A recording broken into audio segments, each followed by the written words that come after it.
Il y en a deux, parce qu'il y a Geoffrey Michel qui est rentré.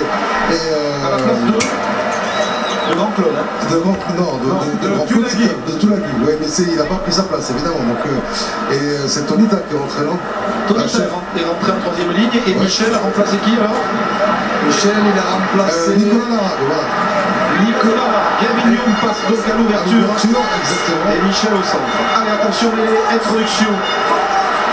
Mêlée pour Perpignan. Quelle ambiance énorme dans ce stade, alors que Chouli a failli ne pas contrôler le ballon. Du coup, Mêlée sous pression, obligé de jouer au pied. Il va trouver une splendide touche dans les 22 de Toulon. Perpignan finit très fort. Oui, il finit fort.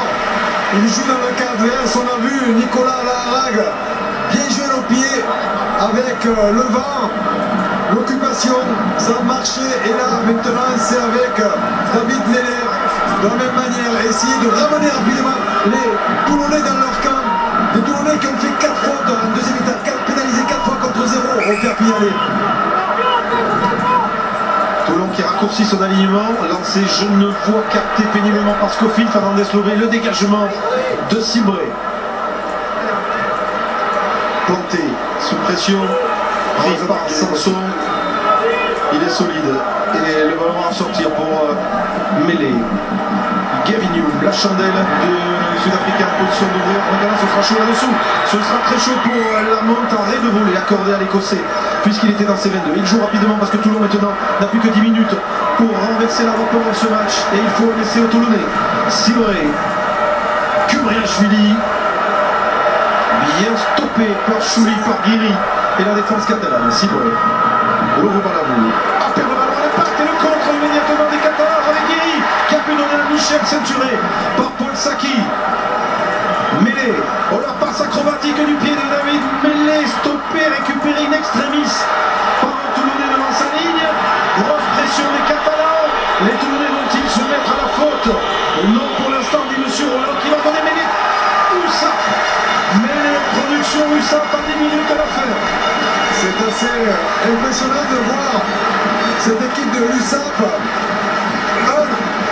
tactiquement bien joué, aller rapidement dans le cadre adverse par de l'occupation au pied, de la pression qu'ils peuvent mettre sur les adversaires. On le voit sur les différents impacts, sur les plaquages, sur les montées défensives et ce petit jeu au pied qui empêche les Toulonnais de pouvoir se dégager. Ils se retrouvent encore une fois proches de leur ligne d'essai. Ils n'ont pas lâché, ils ne les ont pas lâchés en deuxième mi-temps, les Perpignanais. Et pourtant, avec le carton jaune de Villaseca, avec le carton jaune de Chalouachou, on pensait que cette équipe de Perpignan serait peut-être un petit peu à court de jus, de carburant en fin de match. Ce n'est pas du tout le cas, alors que Joe El Abd rentre côté toulonnais à la place du capitaine Joe Van Niekerk. Merci Romer. Lussa, malgré les pépins, malgré cette infirmerie remplie, avec encore le forfait de Farid Sid la semaine dernière, blessure au genou contre Toulouse. Malgré tous les changements, l'effectif est là. Et Lussa, dans le délire du stade olympique de Montjuic, tient peut-être une demi-finale avec cette grosse poussée en mêlée que M. Roland va faire refaire parce que les premières lignes se sont relevées. Finaliste de l'Arrache Cup en 2003, les Catalans qui aimeraient repartir cette fois à Cardiff. Ce sera au mois de mai. 4 points d'avance, ils sont à la merci de l'essai Toulonnais, mais ce sont eux qui finissent fort, qui sont installés dans le camp du RCT à quelques mètres de la ligne. Introduction, David Mêlée, grosse poussée de Perpignan et Monsieur Roland. Eh bien, laisse jouer, ballon pour Guirado, la charge du talonneur international, stoppé à 1 mètre à peine de la but, le laissé à partie par Pérez, sans doute l'essai de la victoire, l'essai de la qualification de l'USA, marqué comme un symbole par l'un des vétérans de l'équipe, 37 ans, bientôt Pierre Mignon dépité, qui voit se lever cette marée, cette forêt de drapeaux sang et or dans le stade olympique. L'USA Perpignan fait la décision en fin de match, après avoir été mené quasiment tout au long de la rencontre par les Toulonnais.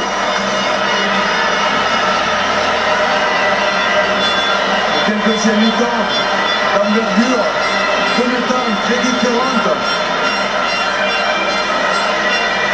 Le premier mi-temps très accroché de la tension, des fautes techniques. Deuxième mi-temps avec des envolées toujours autant de générosité, mais plus de franchissement, de plus d'intervalles, d'attaque, de défense adverse. Comme là on voit, encore laissé plein d'énergie, de volonté, qui traduit cette domination des Catalans sur le deuxième acte. Et les valeurs de l'USAP qui ne sont pas très éloignées de celles de Toulon, hein. Le combat, l'agressivité, mais aussi la lucidité dans cette fin de match. Et les tripes, ils sont allés à la mine, ils sont allés sans doute se la chercher au plus profond de cette qualification, les Catalans. Avec ce handicap de 2 cartons jaunes en première période. La transformation de Jérôme Fouricard qui passe entre les perches du stade de Montjuïc, 29 à 18, à quelques minutes de la fin. L'écart semble être définitivement creusé sur cette charge de Guirado. Et ce dernier effort de Perry Freshwater, l'emblée de cette équipe catalane, et Pierre Mignoni a compris que sa carrière en combiné ici sans doute à Barcelone. Il reste 6 minutes, 6 minutes quand même au chrono avant la fin de ce match. Damien Toussac, numéro 18, est rappelé à la place de Kouprishvili. Et changement de talonneur aussi à l'USAP. Gély a remplacé Guirado. Les Catalans ont remis la main sur le ballon. David Mélé à la manœuvre avec un coup de pied. Oh, il va aller trouver la touche avec la réussite. Non, c'est un ballon difficile qui se rentre dans le but. Et donc qui sera aplati, en mauvais nœud. C'est bien joué de la part des Catalans parce qu'avec le vent dans le dos, ils jouent l'occupation du terrain aussi, ils ont le score, ils reviennent à chaque fois dans les 22 adverses. Sachez que Toulon n'a passé que 6 secondes dans les 22 Catalans en deuxième mi-temps. 6 secondes uniquement. C'est dire la domination de Perpignan dans cette seconde période, en 22 de Johnny Wilkinson. L'USAP en délicatesse en championnat, qui a encore des chances de se qualifier, mais qui sait qu'en sans doute faut-il tout jouer sur la Coupe d'Europe. Et bien c'est ce qu'ils font aujourd'hui, en ayant réussi à renverser la vapeur. Et les Toulonnais en même temps. Mêlé, Charlie Wachou, le négro combattant de ce match. Bon plaquage de Wilkinson. Mêlé qui gère parfaitement à cette fin de match, avec ce coup de pied bien dosé de Gavin Hume. En touche splendide, trouvé dans les 22 de Toulon. Ils jouent à leur manière de se promener dans cette fin de match. Ils maîtrisent. Ils ont du ballon.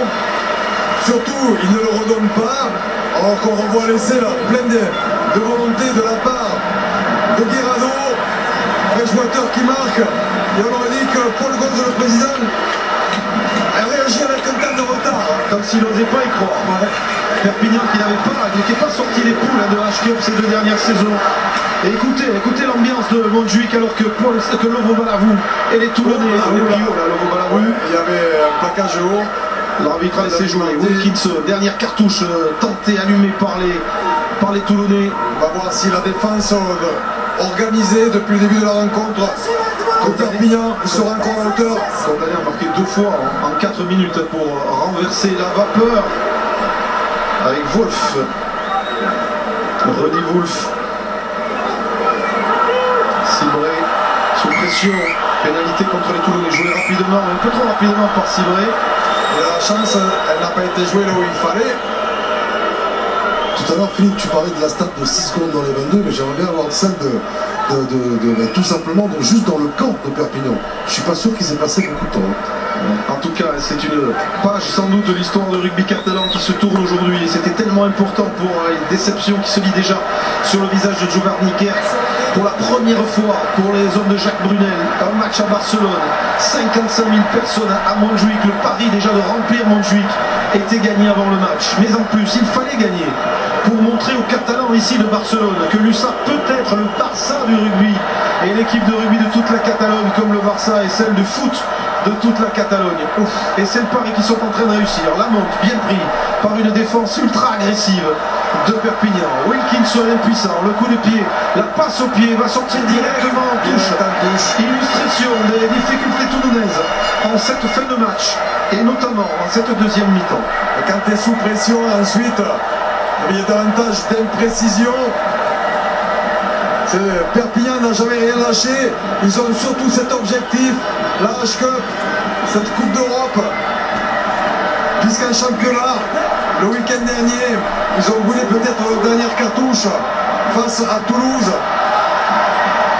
Oh, et la Ola qui s'élève dans le stade olympique. Une autre stat, messieurs, qui est intéressante, c'est 12 pénalités contre Toulon contre 3 en deuxième mi-temps. Stat confirmant l'indiscipline des Toulonnais, mais aussi une équipe sous pression, hein. La domination incontestable des Catalans en deuxième période. Et pour la troisième fois après 99 et 2003, l'USAP est en route pour une demi-finale de Coupe d'Europe. Et il reste moins de 2 minutes. Et le public catalan dans le stade complètement déchaîné. Le retour vers Perpignan sur l'autoroute, ça va être quelque chose. Et dernières offensives. Un ballon perdu Contre Toulonnais avec Elad. Il y a du monde. Smith pour Laurent Balarou. Saki, Paul Saki, bien sûr pour lui-même, il a été gêné. Et pour Ricard sera le premier dans son but. Et il va la jouer à... Il a gagné quelques secondes de plus. Il va placer la balle dans le coin. Renvo 22. Et la dernière minute, Nicolas Mas avec Villaseca tout sourire. Mas hésite à sourire encore. Mais Paul Gauze, le président, a compris. Ça y est. Il avait toute l'aide que lui a apporté le Barça. C'est très important pour organiser ce match ici à Barcelone. Tout le public se lève. Tous les supporters de Perpignan sont debout pour la dernière minute de ce quart de finale. Le premier de l'histoire ici à Barcelone, qui restera pour eux un fantastique souvenir. Wilkinson. Pour les Toulonnais, il va falloir déjà, dès la fin de ce match, penser à la réception du Stade Toulousain à Marseille au Stade Vélodrome la semaine prochaine. Ce sera ce canal alors que la s'arrache. Henri Lamont, belle percée derrière avec Ossé qui cherche le soutien, qui passe par le sol. Geoffrey Michel a bien plaqué en poursuite. Et du coup, on ralentit l'action avec Simré pour Conte Pomi qui n'aura pas eu le temps de se mettre vraiment en évidence. Seuls 2 crochets ici, il est pris. Réussit quand même à donner à Simré. Smith pour Laurent cherche un retour de Lamont. La dernière action peut-être pour que les Toulonnais réduisent le score, alors que l'on est passé dans les arrêts de jeu maintenant. Simré. Smith, George Smith attaque la ligne, s'arrache, repris à une dizaine de mètres de l'arbitre de Perpignan. Si ça sort vite, ça peut être très dangereux. Simré va essayer d'y aller tout seul, s'arrache et marque, oui, essai de Fabien Simré, il sera trop tard pour Toulon, mais c'est une belle réaction d'orgueil et d'honneur des hommes de Philippe Saint-André, conclus par le jeune Fabien Simré. Je pense que le public de Perpignan n'aura pas le temps d'avoir peur parce que l'arbitre va siffler la fin du match après la transformation. Mais Toulon devrait finir ce match à 4 points seulement de Perpignan. C'est fini. Transformation qui passe. Et qualification de Perpignan, une victoire 29 à 25 après cet essai de Fabien Simré. Perpignan est en demi-finale de la HK. Et ce sera soit contre Northampton, soit contre les Irlandais de l'Ulster. Réponse demeure du côté de Northampton. Réaction, quel match, quel deuxième mi-temps, Philippe Sella, de la part des Catalans. Oui, effectivement, ils ont eu beaucoup plus de ballons. Ils ont bien joué aussi sur l'occupation. Ils sont allés dans le camp adverse dès qu'ils pouvaient par du jeu au pied. Puis derrière, ils n'ont pas lâché. Ils sont restés très organisés en défense. Ils ont varié davantage le jeu. Ils ont eu l'occasion aussi de mettre un peu plus de mouvement de vitesse, ce qui leur a permis de marquer l'essai et de perturber davantage les Toulonnais qui ont subi oui, quand même dans le deuxième acte. Malgré la réaction et l'essai de Joe Van Niekerk.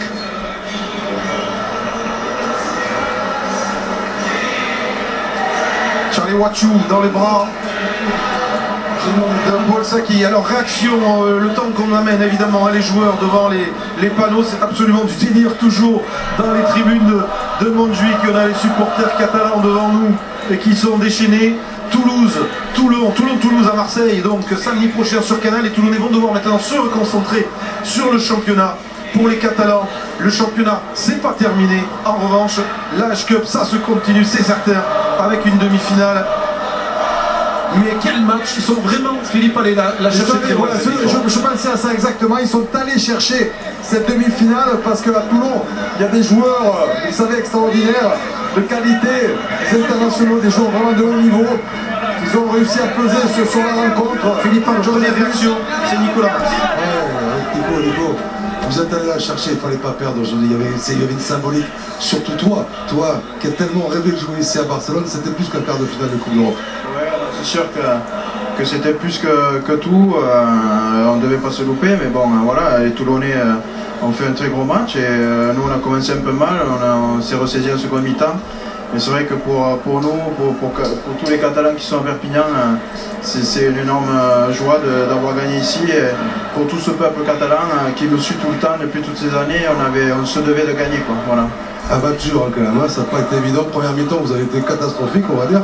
Et c'était quoi? C'était l'événement qui était supérieur? Ouais, je pense que oui, parce que bon, quand même, bien qu'on soit à Barcelone, on a été délocalisé, c'était le premier match, ça faisait 10 ans qu'on attendait ça. Et voilà, toute cette pression autour de nous a fait que peut-être on a fait un mauvais match en première mi-temps, mais bon, le principal c'est de gagner, quoi, voilà. Merci les coachs. Allez, vraiment le sourire, hein. Quel résultat important pour Perpignan, parce qu'il y a la conquête, la poursuite du rêve en HQ, peut-être la même campagne qu'en 2003 où ils étaient allés en finale, mais il y a aussi d'avoir conquis sans doute ce public. Et dans ce public, il y a au moins 15 000 personnes qui viennent de Barcelone et de sa région, qui sont venues soutenir l'USAP, découvrir le rugby aussi, même si, on l'a vu dans le doc avant le match sur le Barça, il y a une section rugby au Barça, mais quelle opération, quelle promotion phénoménale pour l'USAP. Oui, effectivement. On va voir Philippe Saint-André d'abord, pardon, oui, en réaction avec Romain. Philippe, j'imagine une énorme déception aujourd'hui. Vous aviez des chambres en première mi-temps notamment, et puis après ça a un peu tourné en deuxième mi-temps, notamment avec 13 pénalités contre vous. Ouais, on n'a pas assez marqué quand on était 15 contre 14 avec quelques petites fautes de main. Mais après c'est vrai, donc, féliciter les Catalans de la 33e minute à la 72e minute, ils n'ont pas été pénalisés une fois. Et nous on a été beaucoup pénalisés, on a manqué un petit peu de maîtrise et de discipline, c'est dommage. En plus on marque encore un bel essai sur la fin, on meurt je sais pas à 5 points. Bon après les joueurs ont quand même fait un gros match au niveau de la solidarité, on a été juste trop indisciplinés. Il faut féliciter les Catalans pour cette victoire. On a déjà le regard tourné à la semaine prochaine, un autre gros match. Vous le disiez, c'est tout le temps des gros matchs maintenant avec la réception de Toulouse. Oui, bon, mais là on va vite rentrer ce soir sur Toulon et le récupérer. Parce qu'on a un gros match à Marseille et on donne rendez-vous à nos supporters et que le stade soit bien plein. Et parce qu'on a un gros match contre Toulouse la semaine prochaine. Merci Philippe.